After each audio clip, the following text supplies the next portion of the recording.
पाहन पूजे हरि मिले तो मैं पूजू पहाड़, ऐसे तो चाकी भली पीस खाए संसार। जी नमस्कार, स्वागत है आपको आपके अपने YouTube channel SGY science classes में, और मैं हूँ राममूर्ति। साथियों, जैसा कि आपको पता है कि बिहार सिपाही भर्ती के इस तूफान सीरीज़ में हम लोग बिहार पुलिस भर्ती में पूछे जाने वाले सभी महत्वपूर्ण GK GS के क्वेश्चंस पर चर्चा करते हैं। और इस कड़ी में आज ही अपना लेक्चर नंबर 2 होने वाला है। और आपको पता है कि अपना एक ही स्लोगन है, जान लगा दो या फिर जाने दो। यानी यदि आप वर्दी पाना चाहते हैं तो आप पूरा जान जी लगा दीजिए। और ये जो 28-29 दिन आपके पास है, ये बहुत ही इम्पोर्टेंट डे है, क्रिटिकल डे है, और इसी में जम के तैयारी कीजिए, ज़रूर आपको वर्दी मिलेगा। तो चलिए, ये रहा आज का पहला प्रश्न आपके स्क्रीन बोर्ड पर। इसे पढ़ेंगे और बताएंगे क्या होने वाला है इसका सही आंसर। प्रश्न कहता है कि बांग्लादेश और भारत 4156 किलोमीटर अंतर्राष्ट्रीय सीमा साझा करती है, जो विश्व की डैश सबसे बड़ी सीमा है, 5वीं, तीसरी, चौथी या दूसरी। तो आपको बतला दें कि भारत और बांग्लादेश के बीच जो सीमा है, ये विश्व की 5वीं सबसे बड़ी सीमा भारत और बांग्लादेश के बीच साझा करती है ये। चलिए, इससे संबंधित कुछ महत्वपूर्ण बातें आप यहाँ पर देख सकते हैं इस मैप में। यहाँ पर ये बांग्लादेश है, ये जो देख रहे हैं ये बांग्लादेश है, और ये सीमा जो है, ये सीमा साझा हो रही है भारत और बांग्लादेश के बीच। यहाँ से सीमा शुरू होता है और ये सीमा पूरे कुछ इस प्रकार सही से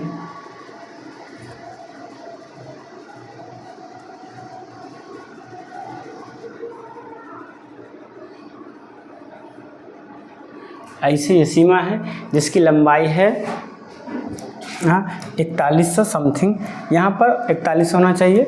कहा गया है कि बांग्लादेश और भारत के बीच 4196 किलोमीटर लंबी अंतर्राष्ट्रीय सीमा साझा करता है, जो दुनिया की 5वां सबसे लंबी सीमा है। सीमा की लंबाई है 4196 किलोमीटर। स्थान की बात करें तो ये बांग्लादेश और भारत के बीच में है। अगर विश्व में बात करें इसका स्थान, तो विश्व में दुनिया की 5वीं सबसे बड़ी सीमा है।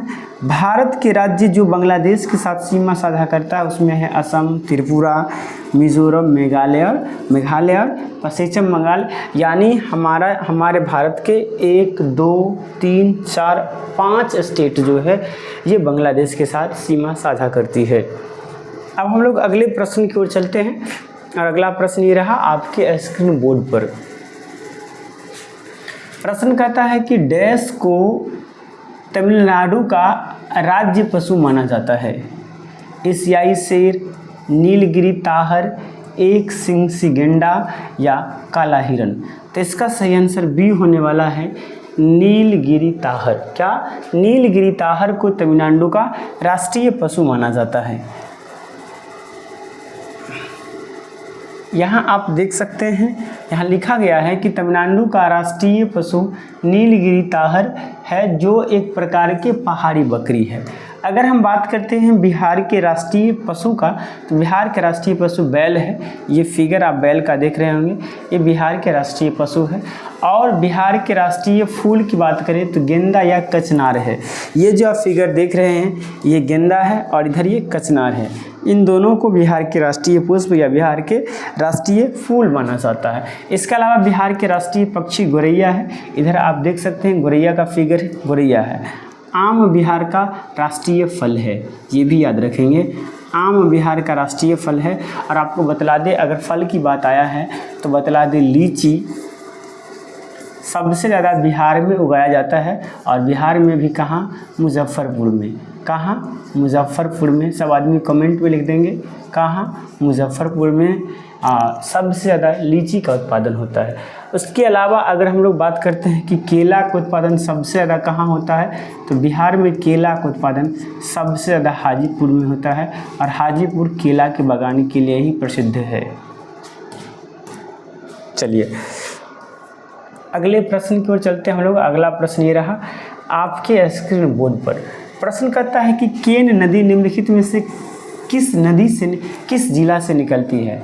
भोपाल से, जबलपुर से, छतरपुर से या रायसेन से? तो इसका सही आंसर होने वाला है डी, रायसेन से। यहाँ पर जो आप एक नदी देख रहे हैं ये केन नदी है। ये कौन नदी है? ये केन नदी है। केन नदी आगे जाकर के यमुना नदी में मिल जाता है। केन नदी की सहायक नदी की बात करेंगे तो ये चंद्रवल है। इसके अलावा यहाँ पर जो ये उर्मिल नदी है। उसके बाद ये जो है यहाँ पे एक बांध है जिसका नाम है गंगोई बांध है। इसका इधर से जाता है श्यामड़ी नदी। इसके बाद इधर से आता है एक ये नदी है और ये नदी है। केन नदी में क्या पाया जाता है? घड़ियाल पाया जाता है और मगरमच्छ पाया जाता है। ये बात हमने आपको पिछले वीडियो में भी बतलाया था। तो यहाँ पर आप देख सकते हैं केन नदी का उद्गम मध्य प्रदेश के कटनी जिला में विंध्याचल के कैमूर पर्वत श्रृंखला में होता है। यह पन्ना में इससे कई धाराएं और जुड़ती है और अंत में इसका यमुना से संगम उत्तर प्रदेश में बांदा जिला में होता है। यानी ये उत्तर प्रदेश के बांदा जिला में जाकर के यमुना में मिल जाती है। आगे बात करते हैं तो कहता है कि बेतवा मध्य प्रदेश और उत्तरी भारत में बहने वाली एक नदी है और यमुना की एक सहायक नदी है। बेतवा भी यमुना की एक सहायक नदी है। यह मध्य प्रदेश के होशियारबाद यानी नर्मदापुरम के ठीक उत्तर विंध्याचल पर्वत श्रृंखला रायसेन से निकलती है और मध्य प्रदेश से पूर्व उत्तर की ओर बहती है और ओरछा से बहने के बाद उत्तर प्रदेश में प्रवेश कर जाती है। यानी ओरछा धाम में जाकर के ये कहाँ चली जाती है? उत्तर प्रदेश में चली जाती है। चलिए अगले प्रश्न की ओर चलते हैं और ये चौथा प्रश्न आपके स्क्रीन बोर्ड पर। इसे पढ़ेंगे और बताएंगे क्या होने वाला है इसका सही आंसर। प्रश्न कहता है कि बंदर कुंडली निम्नलिखित में से किस स्थान पर स्थित है? बंदर कुंडली निम्नलिखित में से किस स्थान पर स्थित है? भोपाल, सांची, जबलपुर या इंदौर? तो बंदर कुंडली जो है ये जबलपुर में है। कहाँ है? जबलपुर में है बंदर कुंडली। यहाँ पर आप कुछ डिस्कशंस यहाँ पर आप देख सकते हैं। कहा गया है कि बंदर कुंडली संगमरमर के पहाड़ों के बीच स्थित एक प्रसिद्ध पर्यटन क्षेत्र है, पर्यटन स्थल है। यानी बंदर कुंडली क्या है? एक पर्यटन स्थल है जो मध्य प्रदेश के जबलपुर जिला में भेरा घाट के पास है। कहाँ है? मध्य प्रदेश के जबलपुर जिला में भेरा घाट के पास जबलपुर है। कहता है कि संगमरमर की चट्टानों के बीच एक ऐसा स्थान है जहाँ चट्टान एक दूसरे के बहुत करीब है।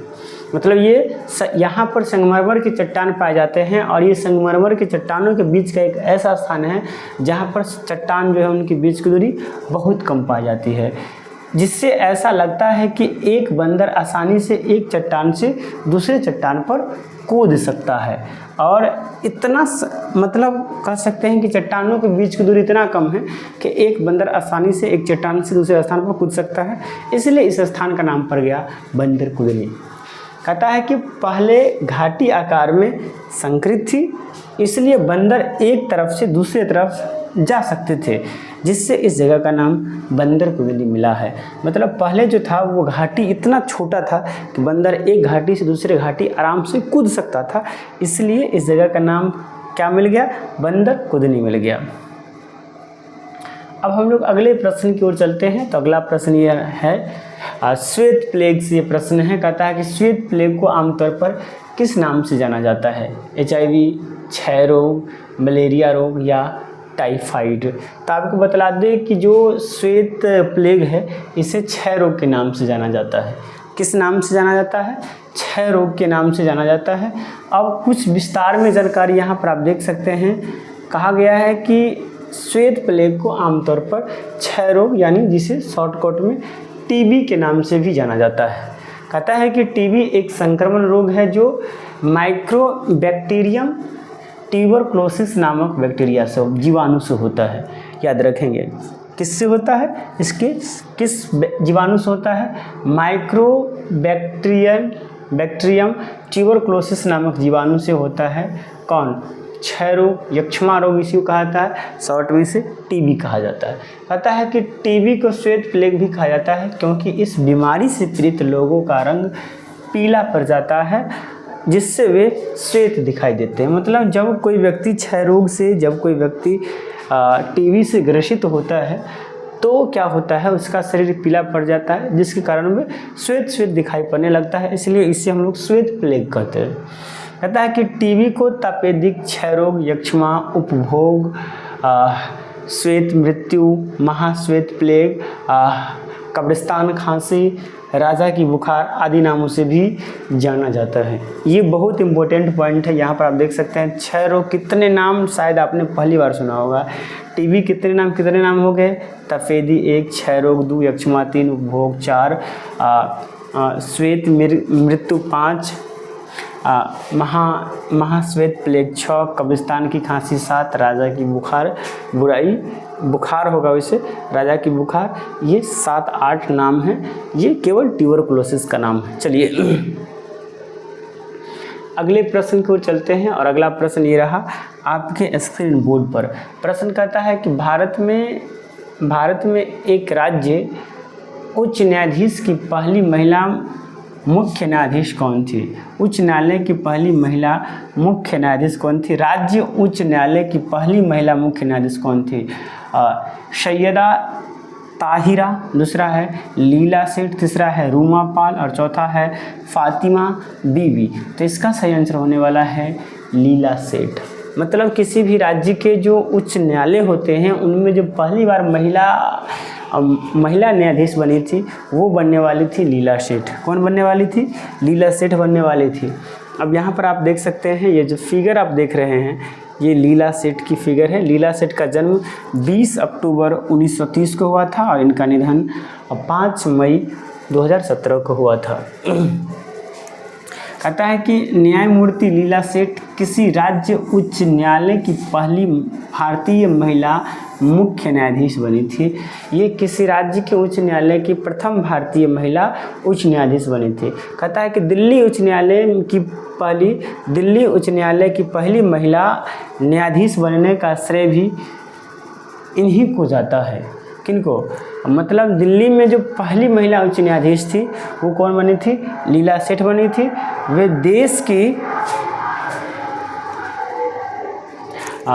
वे देश की पहली ऐसी महिला भी थी जिन्हें लंदन बार परीक्षा में शीर्ष स्थान प्राप्त हुआ था। यानी लंदन जो बार एसोसिएशन का जो परीक्षा होता है उसमें वो टॉप की थी। कौन? लीला सेठ। कौन टॉप की थी? लीला सेठ। तो याद रखेंगे, अपने आप में ये एक इम्पोर्टेंट प्रश्न भी बन जाता है। चलिए अगले प्रश्न की ओर चलते हैं और अगला प्रश्न कहता है कि मध्य प्रदेश में पातालकोट घाटी डैश में स्थित है? चिमटीपुर में, पंचमढ़ी में, पेंच में या मंदसौर में? तो अगर इसका आंसर की बात करें तो इसका आंसर इन नंबर ऑप्शन में हो सकता है इनमें से कोई नहीं। क्या हो जाएगा? इनमें से कोई नहीं इनका आंसर होने वाला है। इनमें से कोई नहीं। अब कहिएगा वो कैसे? तो चलिए ज़रा हम लोग डिस्कशन की ओर चलते हैं, फिर आप पुनः कह देंगे कि क्या होने वाला है इसका सही आंसर।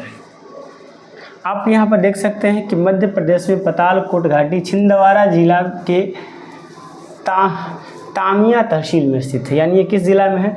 छिंदवाड़ा जिला के तामिया तहसील में स्थित है, जो विंध्याचल पर्वत श्रेणी में लगभग 3000 फुट की गहराई पर है। किस गहराई पर है? 3000 फुट की गहराई पर है। पातालकोट घाटी मध्य प्रदेश के छिंदवाड़ा जिला के तामिया जिला में स्थित है। यह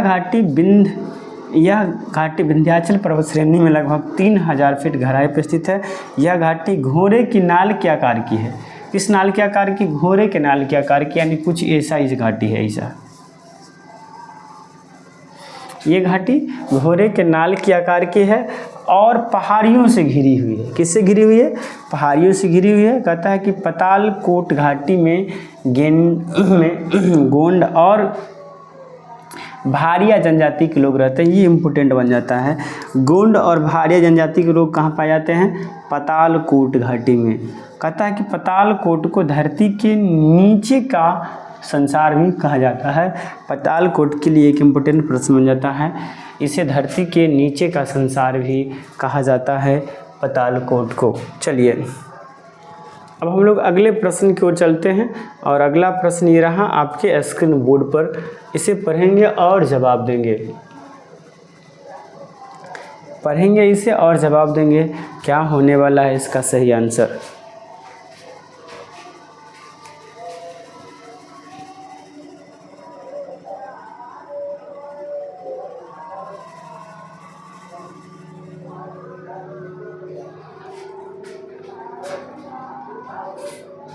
प्रश्न कहता है कि निम्नलिखित में से किस शहर में प्रसिद्ध मैंगो यार्ड का पर्यटन स्थल है। आलम, अलीराजपुर में, विदिशा में, उज्जैन में या सिंधी में। तो आपको बतला दें जो ये जो मैंगो यार्ड पर्यटन जो स्थल है ये अलीराजपुर में है। कहाँ है ये? अलीराजपुर में है। चलिए अब इसके बारे में हम लोग बात करते हैं। तो यहाँ पर कहा जाता है कि अलीराजपुर का स्थलाकृति मुख्य रूप से पहाड़ी है और यह मुख्यतः कृषिगत कार्य जैसे कि आम की खेती पर निर्भर है। किस पर निर्भर है? आम की खेती पर अलीराजपुर निर्भर है।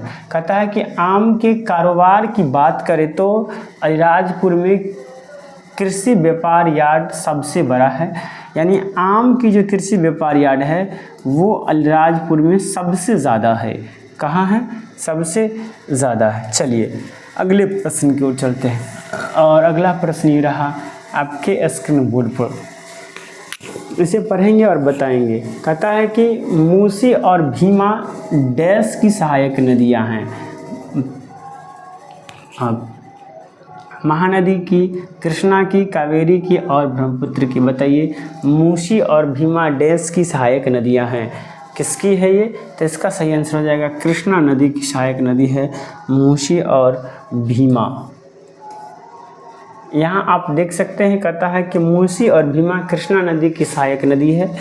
भीमा नदी कृष्णा नदी की सबसे लंबी सहायक नदी में से एक है और मूसी नदी तमिलनाडु में बहने वाले कृष्णा की एक सहायक नदी है और देहरादून शहर इसके किनारे बसा हुआ है। तो बात याद रखेंगे, मूसी नदी के किनारे ही देहरादून शहर बसा हुआ है। किस नदी के किनारे? तो मूसी नदी के किनारे ही देहरादून, हैदराबाद, देहरादून पढ़ते थे हम, हैदराबाद शहर बसा हुआ है।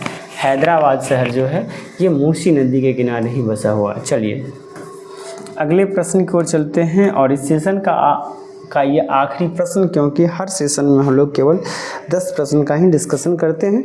तो प्रश्न कहता है कि आँख में प्रवेश करने वाली प्रकाश की मात्रा को डैश द्वारा नियंत्रित और विनियमित किया जाता है। आइरिस द्वारा, कॉर्निया द्वारा, प्यूपिल द्वारा, रेटिना द्वारा। तो इसका सही आंसर हो जाएगा प्यूपिल। यहाँ पर आप देख सकते हैं ये जो भाग है, ये जो छोटा सा भाग है इसे प्यूपिल कहते हैं और इसी के द्वारा आँख में प्रवेश करने वाली प्रकाश को नियंत्रित और विनियमित किया जाता है। यहाँ पर आप देख सकते हैं कि आँख में प्रवेश करने वाली प्रकाश की मात्रा को पुतली यानी प्यूपिल और परितारिका द्वारा नियंत्रित और विनियमित किया जाता है। अब परितारिका यानी आइरिस क्या है? तो यह पुतली के चारों ओर मौजूद एक रंगीन मांसपेशियों वाला क्षेत्र है जो पुतली के आकार को समायोजित करके प्रकाश की मात्रा को नियंत्रित करता है। अब अगर बात करते हैं हम लोग पुतली के बारे में, तो यह परितारिका के बीच में स्थित एक छिद्र है। पुतली क्या है? यह परितारिका के बीच में स्थित एक छिद्र है जिसके माध्यम से प्रकाश आँख में प्रवेश करता है। आगे बात करते हैं हम लोग कि जब प्रकाश अधिक होता है तो परितारिका पुतली को छोटा कर देती है। मतलब हमारे आँख में जब ज़्यादा प्रकाश आता है तो परितारिका का काम होता है कि पुतली को छोटा कर दे ताकि आँख के अंदर कम प्रकाश आए, और जब प्रकाश कम होता है तो पुतली को बड़ा कर देता है। ये काम परितारिका का होता है। यानी परितारिका के आकार को घटा और बढ़ा कौन करता है? तो परितारिका जो है वो पुतली के आकार को घटाता या बढ़ाता है। तो दोस्तों ये था आज का सेशन। आपको कैसा लगा हमारा ये सेशन कमेंट बॉक्स में ज़रूर बताइएगा। अगर अच्छा लगा है तो लाइक करके चैनल को सब्सक्राइब कीजिए और संभव हो तो दोस्तों को भी शेयर कीजिए। चलिए मिलते हैं नेक्स्ट वीडियो में, आज के लिए इतना ही। जय हिंद, जय भारत।